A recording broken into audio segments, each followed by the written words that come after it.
Today we're taking a look at the 2019 Lexus GS F. Before we get started, here is just a taste of what we have coming up in the next couple months.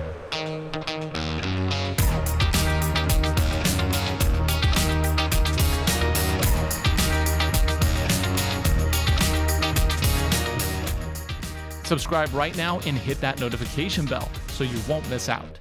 Now let's get into a car that I didn't think I would really like as much as I did, and that is the 2019 Lexus GS F. Germans absolutely dominate the luxury sports sedan market. In 2018, BMW sold 7,823 of their M5 Uber sedan. Mercedes-Benz doesn't break out sales figures for specific AMG models, but the high-performance division sold nearly 30,000 vehicles in 2018 alone, many of which you can bet were E63S sedans. Both these vehicles feature the latest technology in the cabin, and both have twin turbocharged engines under the hood, making no less than 600 horsepower through advanced all-wheel drive systems. They also have prices to match. You're looking at more than $100,000 before even adding options to either the BMW or the Mercedes AMG. And that brings us to this, the 2019 Lexus GS F.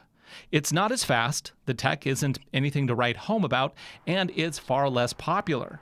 But that all said, there's something pretty likable about this Japanese take on the German formula. Let's start with what makes this an F version of the GS sedan. Functional vents behind the front wheels help with cooling.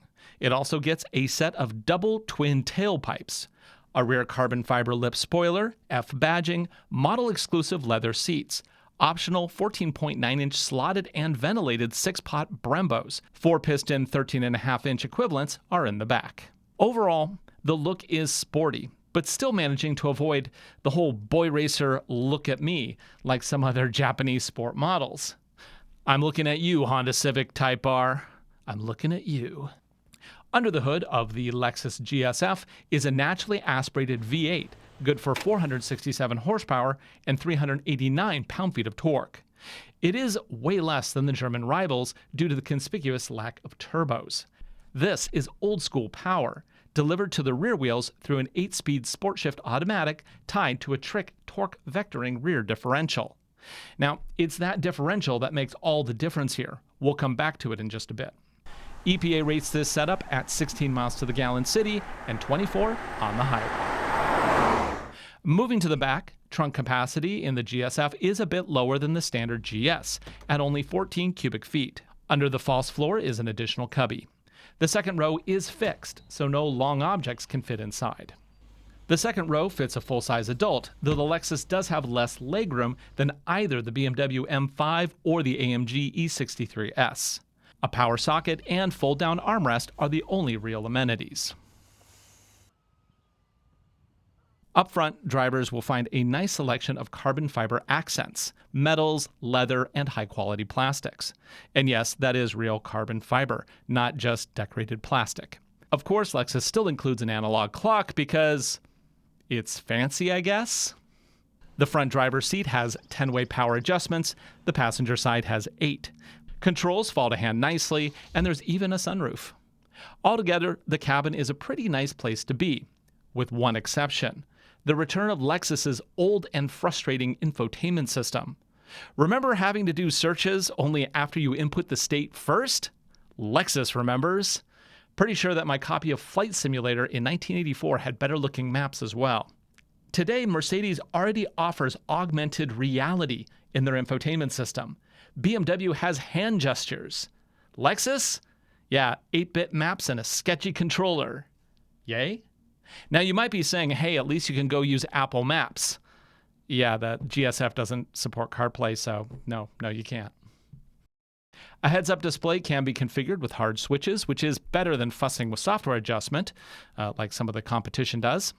The main gauge cluster is a bit of a mess in terms of design, but at least Lexus put a huge tack front and center when in sport modes.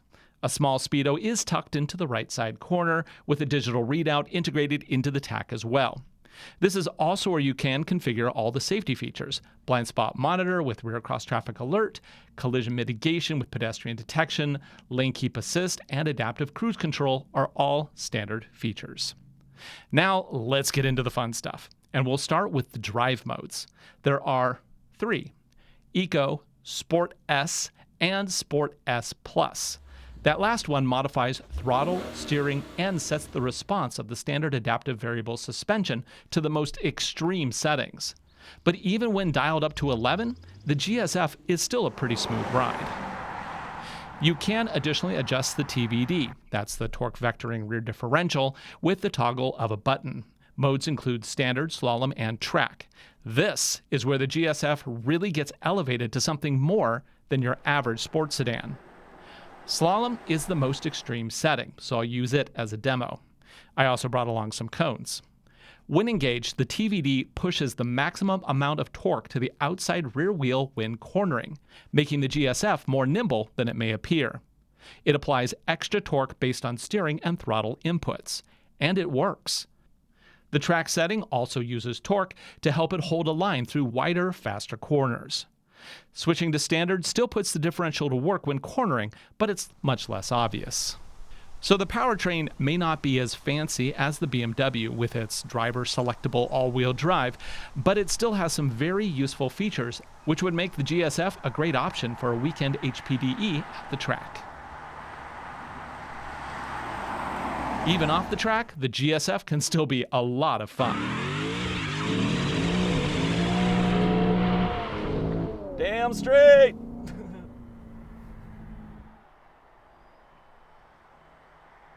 Now it's interesting, if I turn it to Sport Plus, it's louder in the cabin. But that's actually just because it's piping in more sound.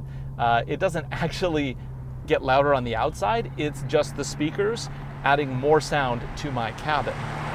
The seating position is spectacular. I love these seats. Not only are they gorgeously tailored, and they have that little F emblem in them, but they also are really comfortable.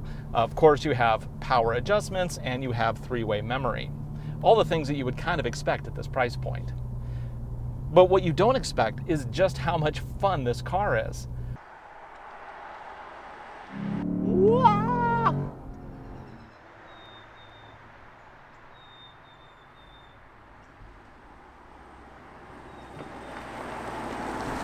Let's try a 0 to 60. Now, I am going to turn traction control back on. I'm in Sport Plus, and here we go. 3, 2, 1, and go. 10, 22, 35, 40, 50, and 60. From foot down, we clocked it at about 5 seconds to 60. Top speed, 168. So not quite as good as Das Germans, but still not bad. And then you have to consider the price. This GS F is about $20,000 less. Prices you see it here with some options, $88,210 including destination. For what you're getting, that's really not bad. Sure, you can get a Cadillac CTS-V for less, and the Caddy comes with a Corvette motor that slings out 640 horsepower. But that is still also a rear-wheel drive car, and getting all that power under control can actually be a bit tough. That's not an issue with the GS F. The Lexus is just really a great package with a nice blend of power and handling.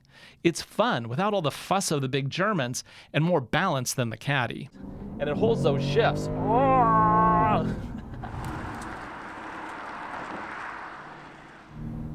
Now, if I'm going to draw a complaint on this car, it's this transmission. It's just mushy. It's slow to respond.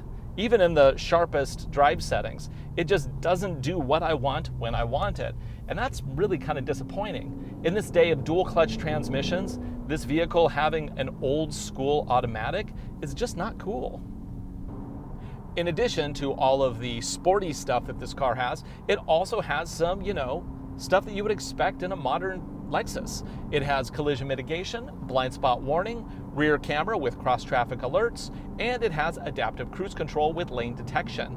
However, I would like to note that the lane detection is an older version of it, and it doesn't do that lane centering that is borderline semi-autonomous. It really just kind of bumps you around the lanes. But the fact that it has adaptive cruise control is great. That's one of my favorite features. Just turn it on and hands-free, baby. You can just change my speed. Now it's supposed to steer. Let's see what it does. It's steering. It sees it. How's it doing on... You know, it is a little ping-pongy like the previous versions were. This isn't the latest flavor. But it does an okay job. It does fine. Still, I do like this GSF for a particular type of buyer that wants to buy a Lexus or a Japanese car and really wants that rear-wheel drive and naturally aspirated engine, but with all those luxury accommodations, this really is a great choice. For Driving Sports TV, I'm Ryan Douthit. Thanks for watching.